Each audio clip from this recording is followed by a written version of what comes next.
অত্যাচারীর অত্যাচার হয়তো চিরদিন থাকে না, তবে অত্যাচারীর প্রতি মানুষের অভিশাপ চিরকাল থাকে।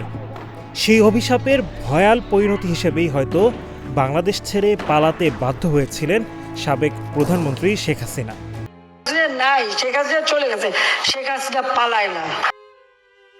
শাসকের আসনে বসে গুম, হত্যা আর সীমাহীন নির্যাতনের নজির রেখে গেছেন ক্ষমতাচ্যুত সাবেক এই স্বৈরশাসক। তার ভয়ঙ্কর থাবার কবল থেকে রক্ষা পায়নি দুধের শিশুরাও।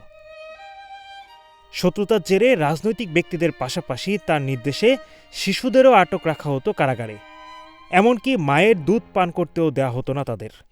শেখ হাসিনা আমলের পাশবিক এই নির্যাতনের তথ্য তুলে ধরেছে তুরস্কের সংবাদ মাধ্যম টিআরটি ওয়ার্ল্ড। মূলত জিজ্ঞাসাবাদের সময় মা বাবার উপর মানসিক চাপ সৃষ্টির জন্যই ব্যবহার করা হতো এসব শিশুদের। বাংলাদেশে জোরপূর্বক গুমের তদন্তকারী একটি প্রতিষ্ঠানের বরাতে এমনটাই দাবি করেছে তুর্কিশি গণমাধ্যম। ছাত্র জনতার গণঅভ্যুত্থানের মুখে দেশ ছেড়ে ভারতে পালিয়েছেন শেখ হাসিনা। এরপর থেকেই একের পর এক প্রকাশ্যে আসছে সাবেক প্রধানমন্ত্রী এবং তার পরিবারের নানা অপকর্মের তথ্য।